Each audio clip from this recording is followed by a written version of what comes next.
ایک دفعہ کا ذکر ہے، ایک گاؤں میں ایک لوہار رہا کرتا تھا۔ ایک دن لوہار کا گزر ایک حکیم خانے کے پاس سے ہوا۔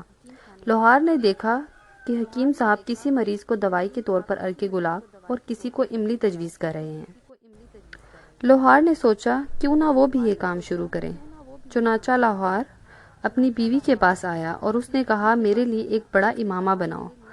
لوہار کی بیوی نے کہا آپ اس امامے کا کیا کریں گے؟ لوہار نے کہا میں تو اب حکیم بنوں گا۔ لوہار کی بیوی نے کہا ایسا مت کریں، کیا آپ لوگوں کی جان لیں گے؟ تو لوہار نے کہا یہ میرا اٹل فیصلہ ہے۔ آخر کار لوہار امامہ پہن کر جا بیٹھا اور لوگوں کو دوائیں تجویز کرنا شروع کر دی اور کافی روپے کمائے، اور کئی دن ایسا کرتا رہا۔ پھر آ کر اپنی بیوی سے کہا میں روزانہ ایک جیسی گولی بنا لیتا ہوں اور ہر بیمار کو وہی دیتا ہوں، دیکھو کتنا کما چکا ہوں۔ لوہار کی بیوی نے کہا یہ کام چھوڑ دیں۔ لوہار نے کہا ایسا نہیں ہو سکتا۔ ایک دن ایسا ہوا کہ ایک باندی کا گزر حکیم صاحب کے طبیب خانے کے پاس سے ہوا۔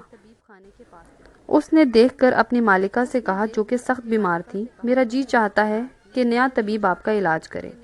چنانچہ ملکہ نے کہا کہ اس کو بلائیں۔ چنانچہ حکیم صاحب تشریف لے آئے، اور یہ حال تھا کہ حکیم صاحب نے دیکھ کر اندازہ لگا لیا کہ مرض تو جا چکا ہے، صرف کمزوری باقی رہ گئی ہے۔ مگر دوسرے حکیم یہ سمجھ نہیں سکے تھے۔ اس لوہار نے تجویز کیا کہ ایک مرغی بھون کر لاؤ۔ وہ لائی گئی اور مریض نے خوب کھائی، اور 3-4 دن تک ایسا ہی چلتا رہا اور مریضہ صحتیاب ہو گئی۔ پھر تو اس کی خوب واہ واہ ہوئی اور آہستہ آہستہ یہ خبر بادشاہ تک جا پہنچی۔ چنانچہ بادشاہ نے حکیم صاحب کو بلایا اور جس مرض میں مبتلا تھے اس کا اظہار کیا۔ اتفاقیہ طور پر حکیم صاحب نے ایسی دوائیں تجویز کی جس سے بادشاہ کو فوری طور پر فائدہ پہنچا اور بادشاہ ٹھیک ہو گئے۔ اس کے بعد بادشاہ کے پاس ایسے لوگوں کی ایک جماعت آئی جو اس لوہار کو جانتی تھی۔ انہوں نے کہا کہ یہ شخص ایک لوہار ہے، یہ کچھ نہیں جانتا۔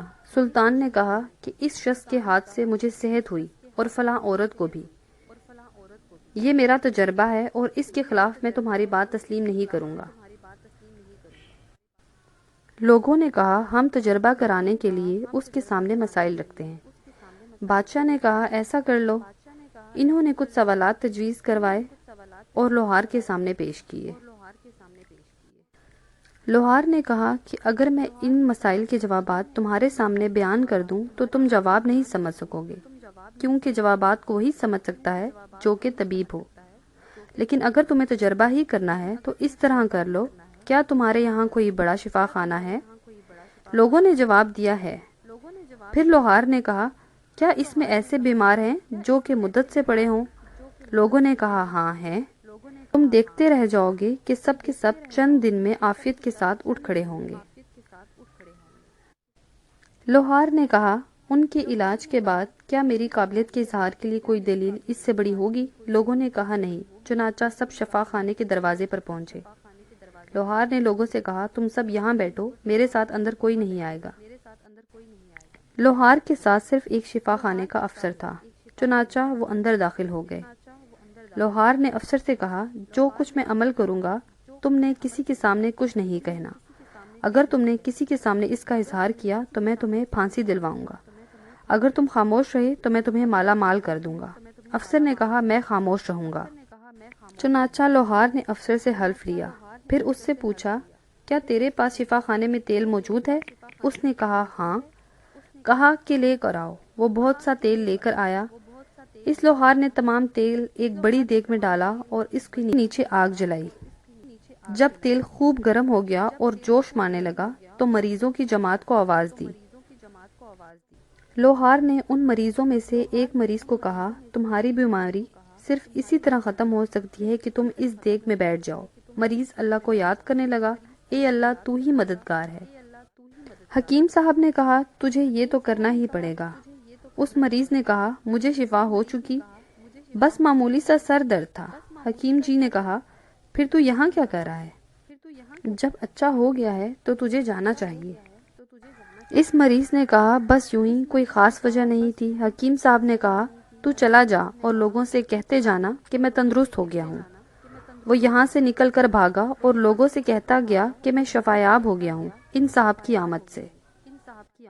اسی طرح دوسرے مریض کا نمبر آیا، اس سے بھی ایسا ہی کیا گیا کہ تیری بیماری صرف اسی طرح دور ہو سکتی ہے کہ تو اس دیگ میں بیٹھ جائے۔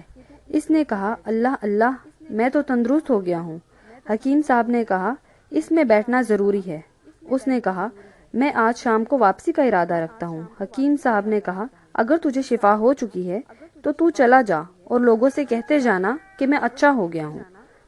اب یہ بھی نکل کر بھاگا اور لوگوں سے کہتا گیا حکیم صاحب کی برکت سے مجھے صحت ہو چکی۔ یہ حال سب کا ہوا یہاں تک کہ سب حکیم کا شکر ادا کرتے ہوئے رخصت ہو گئے اور بھاگتے چلے گئے۔